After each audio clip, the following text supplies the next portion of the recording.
জানেন চেয়েও সাহাবাইরা নবী সাল্লাল্লাহু আলাইহি ওয়াসাল্লামকে অধিক মহব্বত করতেন। তার অনেকগুলো উদাহরণ প্রমাণ নবীর জীবনে সাহাবাদের জীবনে সেটা উদাহরণ ছিল। উহুদের ময়দানে প্রথম পর্বে মুসলমানরা বিজয় লাভ করে কাফেররা যখন ময়দান থেকে বিভিন্ন জায়গায় ঢুকিয়ে গেল, মুসলমানরা মনে করছে যে আমরা বিজয় পেয়ে গেছি।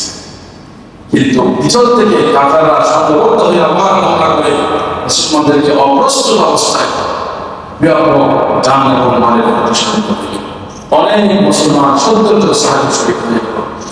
শয়তান ইবলিস চারিদিকে রটিয়ে দিল, মুহাম্মদ নিহত হয়েছে।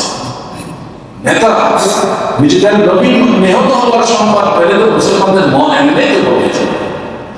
কিছুটা পতাকা যদি উদ্দিন থাকে, নেতা যদি বেঁচে থাকে, মানুষের সাহস শেষ পর্যন্ত থাকে।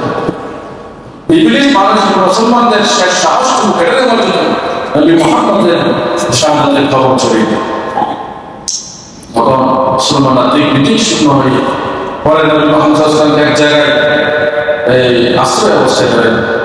কাফেররা অনেক খোঁজাখুঁজি করার পর নবী মুহাম্মদ সাল্লাল্লাহু আলাইহি ওয়াসাল্লামের আশ্রয়ের জায়গাটা তারা বের করে দেয়। তারা খুঁজতেছে মূলত নবীকে হত্যা করার জন্য।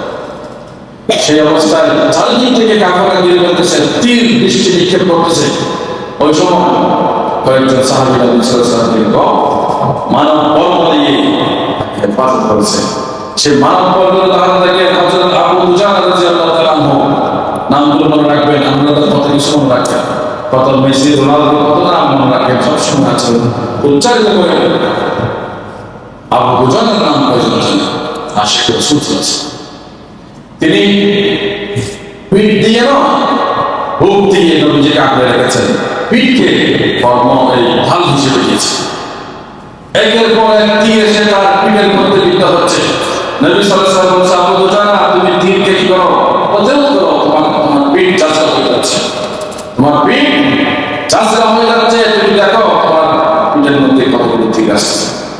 তখন আবু দুজানা বললেন, নাহরি দুনা নাহরিকা ইয়া রাসূলুল্লাহ, নাফসি দুনা নাফসিকা ইয়া রাসূলুল্লাহ, বিআবি আনতা ওয়া উম্মি, আপনার জন্য আমার মা বাবা কুরবান হোক, আমার পক্ষ, আমার গলা আপনার জন্য উৎসর্গ, আমার জান আপনার জন্য উৎসর্গ। সুবহানাল্লাহ, আপনার গলাকে হেফাজত করার জন্য আমার গলাকে উৎসর্গ করলাম, আপনার জানকে আমি